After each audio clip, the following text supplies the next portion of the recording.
The galaxy was vast, filled with countless civilizations, shining stars, and endless wonders. But for the Tahrin, a gentle people of song and learning, the galaxy had become a place of fear. The Tahrin were not warriors. They built no warships, forged no weapons, and saw no glory in conquest. Their world was rich in art, music, and harmony. They believed every species could find peace if only given time to understand one another. For generations they traveled the stars not as conquerors but as teachers, healers, and friends. But peace ended the day the Karrak came. The Karrak were not like the Tahrin. They were a species born from endless conflict, raised on fire and ambition. They saw the galaxy not as a place to share but as a prize to seize. Their fleets were vast, their warships like moving mountains of steel, and their hearts as cold as the void itself. When the Karrak arrived in Tahrin space, they made no demands, offered no words. They only brought fire.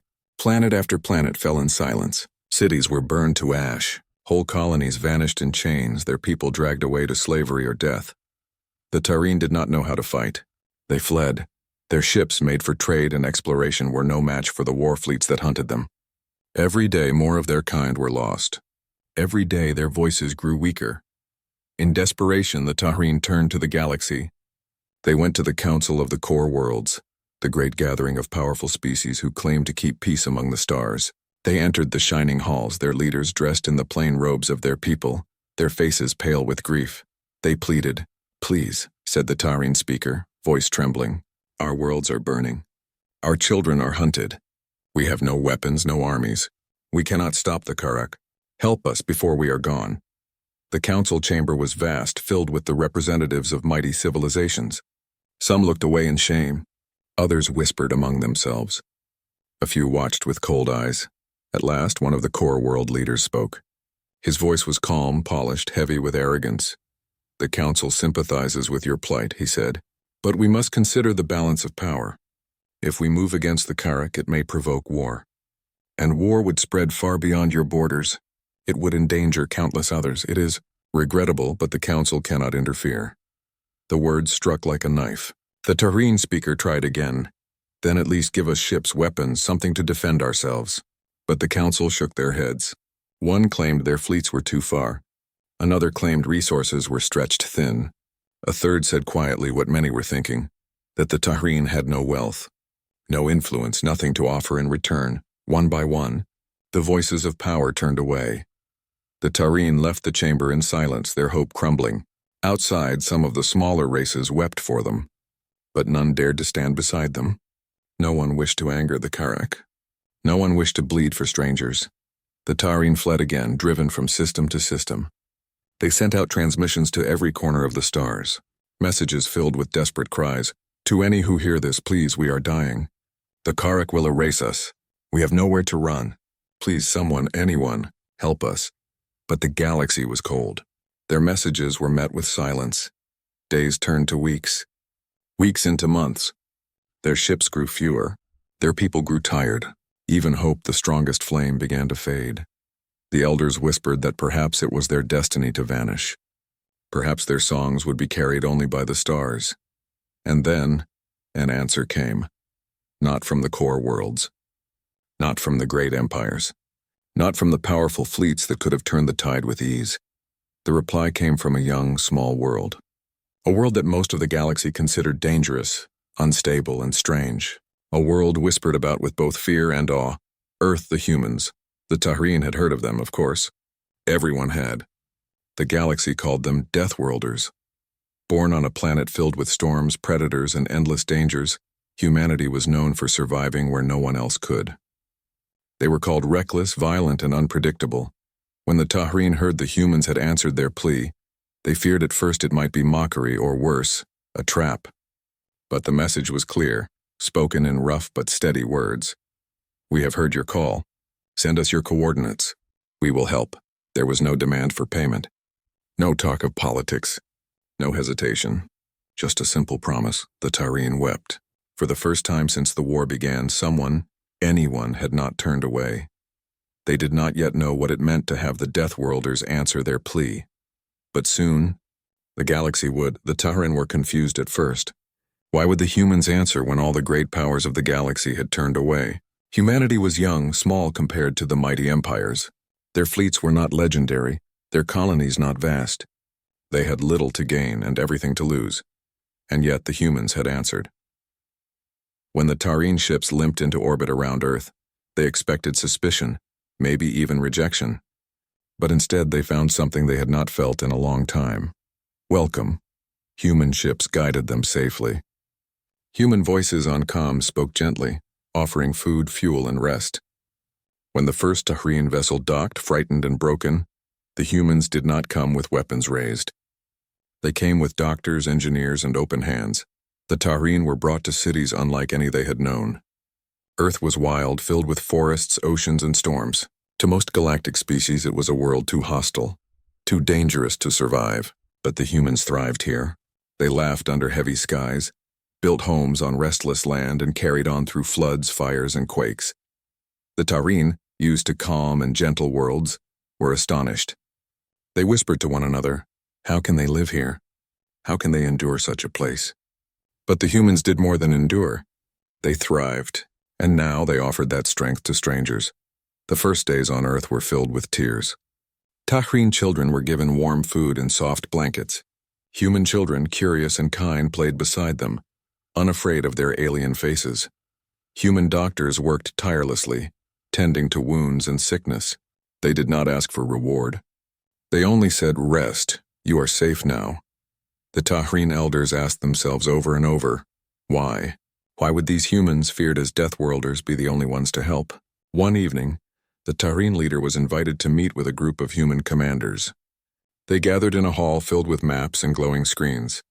The humans wore no robes of pride, no crowns of gold. They wore simple uniforms, their faces hard but not cruel. The Tahreen leader spoke with trembling voice. "We do not understand. Why do you help us?" The others said it was too dangerous. They said it was not their concern.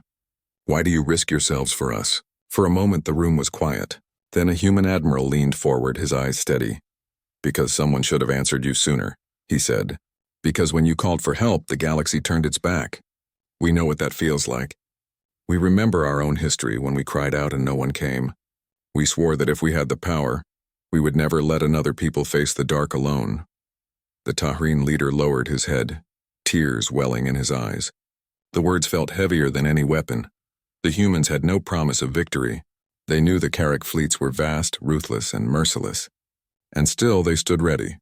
Not for profit, not for politics, but for the simple reason that it was right.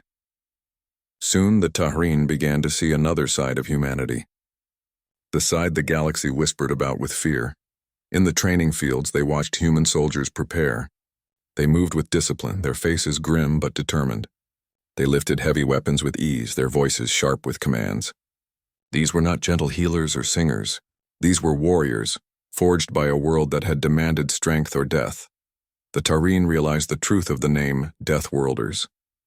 Humanity had been shaped by constant struggle. Predators had chased them. Storms had torn at them. Fire, famine, and disease had struck them again and again. But instead of breaking, humanity had grown harder, stronger, fiercer. And now, that strength was being turned against the Carrick. The Tahreen saw human engineers work day and night, refitting their own ships for battle. They shared their designs freely, giving the Tahreen defenses they had never dreamed of. The Tahreen saw human pilots smile even as they spoke of danger, eager to face the enemy head-on. The Tahreen saw humanity's strange mix of kindness and fury. A people who could cradle a starving child with gentleness one moment, then step into the fire of war the next. It was frightening. It was beautiful. The day of true meeting came when the Tahreen ships, damaged and weary, touched orbit over Earth. Their hulls were scorched, their engines weak, their people exhausted.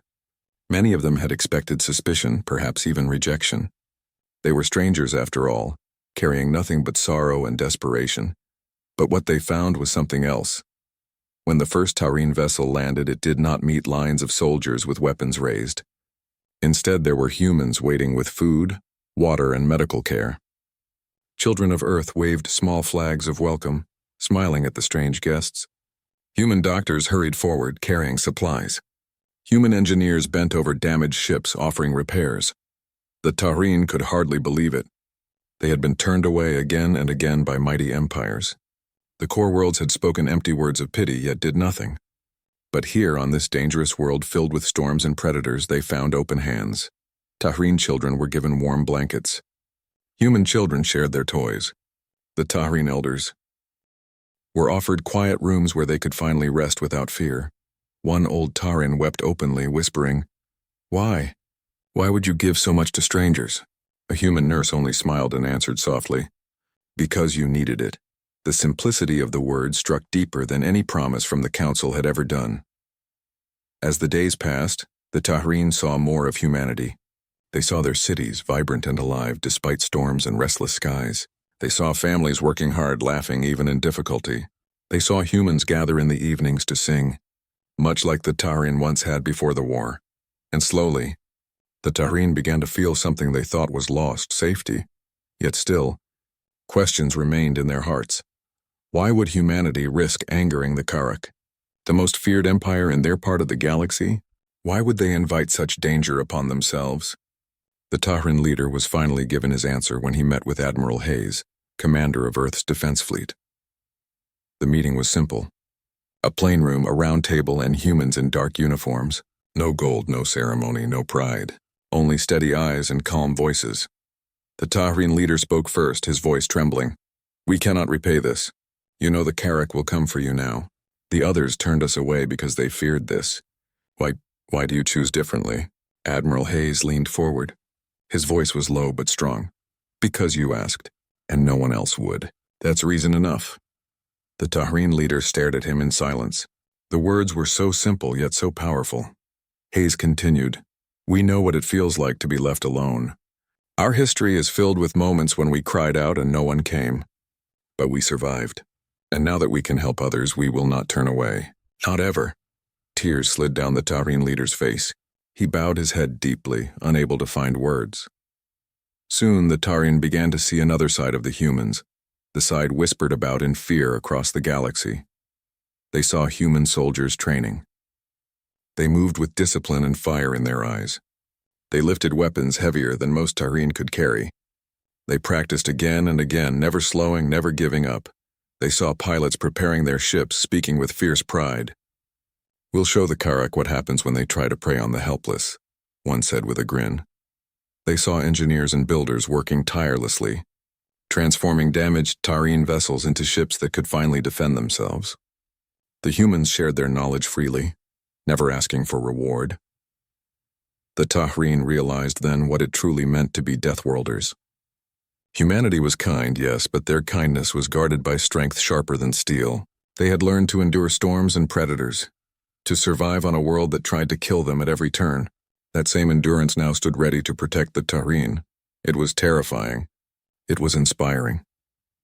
One night, as the rain fell heavy over a human city, the Tahreen leader walked the streets with a human officer. Lights glowed in windows. Families gathered together, laughing despite the storm outside. The Tahreen leader felt warmth in his chest, a feeling long forgotten. The human officer looked at him and said, "Do not be afraid. The Karak may come, but they will not find easy prey here. We will fight, and we will keep fighting until the last of us falls. That is what it means to be human." The Tahreen leader closed his eyes, letting the rain wash over him. In that moment, he believed hope had returned. Not because the galaxy's strongest powers had come, not because of mighty fleets or political deals, but because the humans, the Deathworlders, had answered their plea. The warning came suddenly. Long-range scanners picked up movement in the dark of space, shadows on the edge of the system. The Karak were coming. The news spread quickly across Earth and the refugee camps. Fear struck the Tahreen like a knife. They had seen these monsters before. They remembered the burning skies, the chains, the endless screams. To them, the Karak meant only death. Some of the Tahreen begged to flee again. "We must run," they cried. "We cannot fight them. We will all be destroyed." But the humans did not speak of running. They gathered their fleets. They prepared their weapons, and they looked to the stars not with fear, but with determination. Admiral Hayes stood before his officers and spoke with calm strength. "They think we are weak. They think they can do to us what they did to the Tahreen. They are wrong. This is our home. These are our allies. and we will show the Karak what it means when humanity stands together. The Tahrin were given a choice. They could stay hidden, deep underground while the humans fought above. Or they could watch, to see what it meant when Deathworlders defended those who asked for help. Many chose to watch. The fleets assembled in orbit. Human warships were not the largest in the galaxy, nor the most advanced. But they were fast, clever, and built by a people who had always fought against impossible odds. Each vessel bore the names of human cities and heroes. Each crew carried the fire of a world that refused to kneel. The Tahrin watched as fighters launched in swarms. Carriers prepared their bays. Cruisers moved into position with sharp precision, and then the Karak arrived. Their fleet was massive, dark shapes blotting out the stars. Their warships were like mountains of metal, bristling with weapons. They entered the system with confidence, certain of victory. To them, this was only another hunt. The first transmission came filled with mockery. "Surrender your world, humans. Hand over the refugees. Do this and we may allow some of you to live." The reply was short, sharp, and filled with iron. "This is Earth. We do not surrender." The battle began with fire. The Karak unleashed their first strike, beams of energy cutting through the void. Explosions lit the black sky as the opening shots roared. But the humans were ready. Their ships darted aside, smaller and faster, weaving through the enemy lines. Human cruisers struck at weak points, targeting engines and command decks. Fighters swarmed like hornets, each pilot moving with reckless bravery. The Tahrin watched in awe. They had seen empires fall before the Karak. They had seen mighty fleets shatter. But the humans fought differently. They did not move like prey. They fought like predators, fierce and unyielding. One human ship, the Resolute, took heavy fire, its hull tearing apart. But even as it burned, its captain rammed the vessel into a Karak cruiser, destroying both in a brilliant flash. The Tahrin gasped, horrified and yet deeply moved. Humanity's courage burned brighter than any star. The battle raged for hours. Space became a storm of fire and wreckage. Human ships fell, but not in silence. Each loss was matched with defiance, each death paid for with a dozen enemy vessels. On the ground, the Tahrin huddled together, watching the skies glow with distant flashes. Many wept, not only in fear but in awe. These humans, who owed them nothing, were giving everything.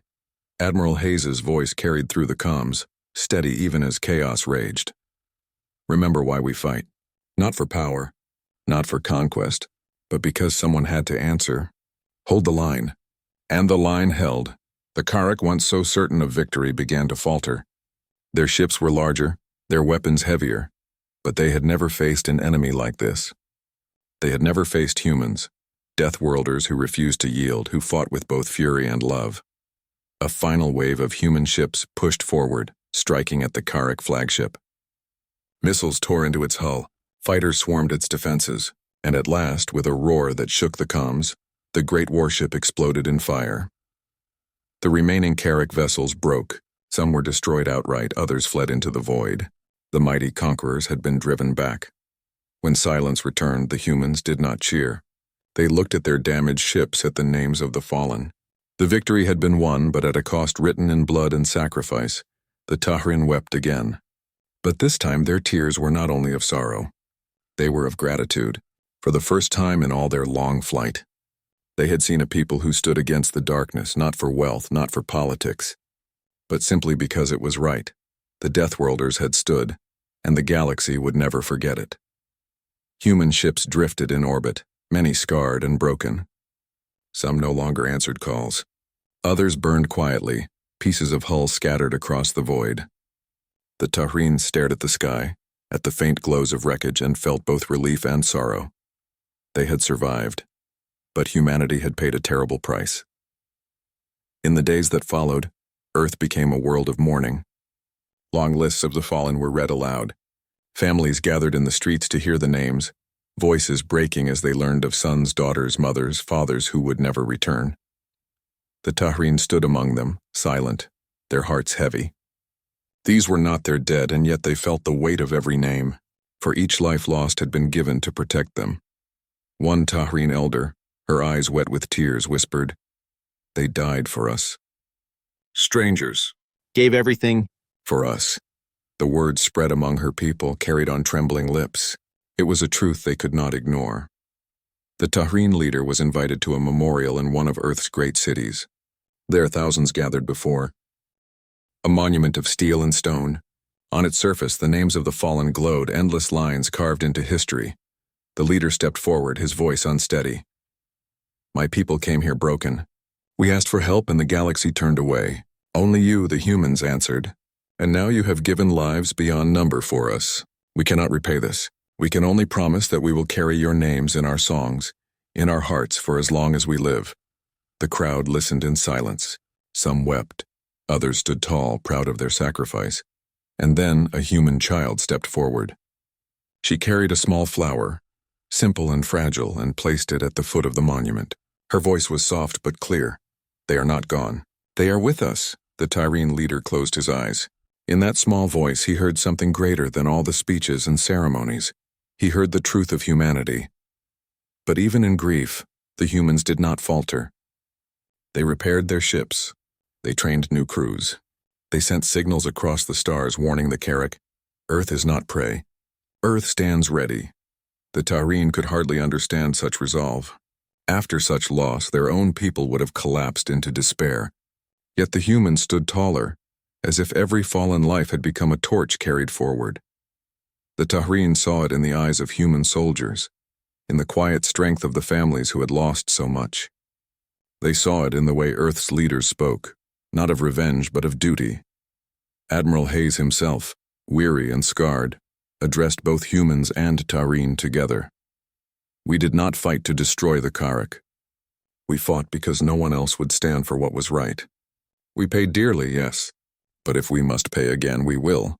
For as long as humanity lives, no cry for help will go unanswered. His words struck like thunder. The Tahreen bowed their heads, overwhelmed. In the refugee camps, Tahreen children painted human flags beside their own. They learned human songs of courage and mixed them with their own melodies. Their elders began to write stories not of sorrow, but of hope. Stories of the Deathworlders who had stood against the darkness. And yet, with every new beginning, grief remained. The Tahreen walked among human families who had lost loved ones, offering quiet comfort. Sometimes they found no words.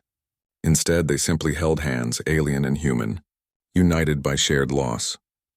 One Tahreen mother whose child had been saved during the escape wept before a human grave. Your son gave his life so mine could live, she whispered. I will never forget. He will live in my child's laughter, in her songs, in every breath she takes. Her words became a vow repeated by many Tahreen. They would carry the memory of the fallen, not as debt but as a living promise. And slowly something remarkable began to happen. The Tahreen, once broken and hopeless, began to rise again. Not because they had found weapons of their own, but because humanity had shown them strength. They started training with human soldiers, learning how to defend themselves. They worked beside human engineers, helping rebuild damaged ships. They sang songs in both languages, filling the camps with voices that carried grief and hope together. The Carrack had meant to erase the Tahreen. Instead, they had given them allies stronger than any empire, the Deathworlders who refused to abandon them. At night, the Tahreen leader often stood beneath Earth's restless skies. He would watch the clouds shift, hear the distant thunder, and think of all that had been lost and gained. The humans lived on a world of storms, yet they built lives of light and laughter, and now they had given that same gift to his people. The Tahreen leader whispered to the wind, We were lost, but the Deathworlders found us, and because of them we will live. The galaxy might have called them monsters, dangerous, unpredictable, but to the Tahreen they were something else entirely. Saviors. The stars slowly healed, though scars remained. The Carrack had been beaten back, but their shadow lingered across the galaxy.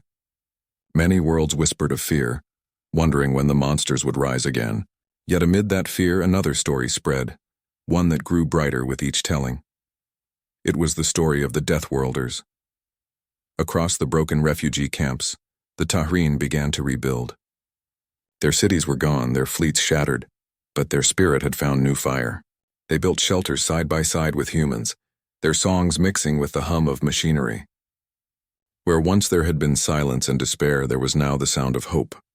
Children ran through the camps carrying both banners, the Taurine crest and the human flag. They laughed together, played together, and no one could tell where one people ended and the other began. The galaxy had cast the Taurine aside, but Earth had given them something greater than safety. It had given them family. Admiral Hayes stood aboard the bridge of the repaired human flagship.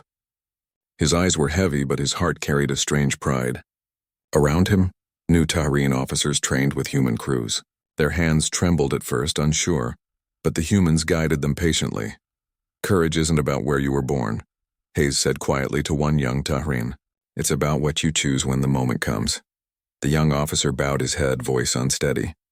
"Then I will choose as your people chose. I will stand." In the great halls of Earth, leaders gathered, not only humans but also Taurine and even cautious envoys from other species. They had seen the Deathworlders bleed for strangers. They had watched them fight when no one else dared, and slowly respect replaced fear. The Taurine leader stood before them, his voice firm with new strength. Humanity is not what the galaxy believed. They are not savages, not reckless destroyers. They are guardians.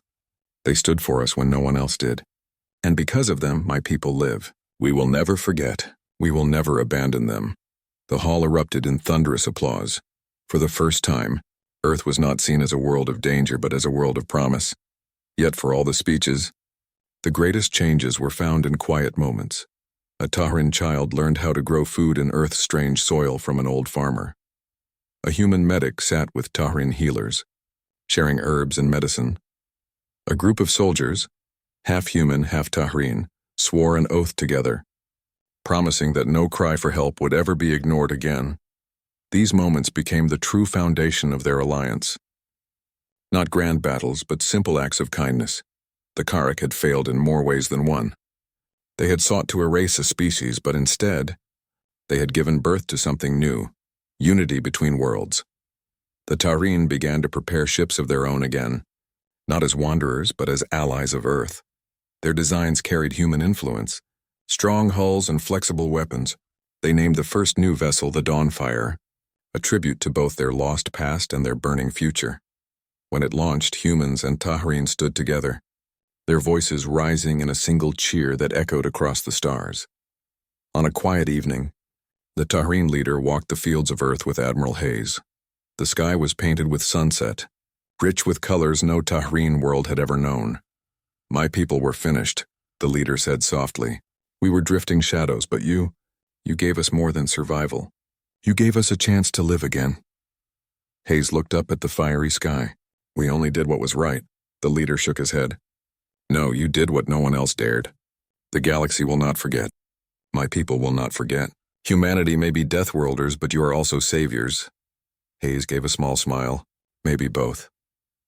They stood together in silence, two leaders of two different worlds watching the first stars appear.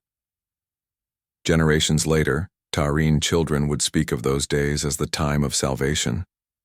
They would tell stories of human ships arriving in the darkness, of Deathworlders who did not run from danger but charged into it. Human children would hear the same tales and grow up proud, knowing their ancestors had carried light into the void. And when new threats rose, as they always did, no one stood alone anymore. Humanity and Taurine stood side by side. Their voices joined in defiance. The galaxy had once looked at Earth and seen only danger.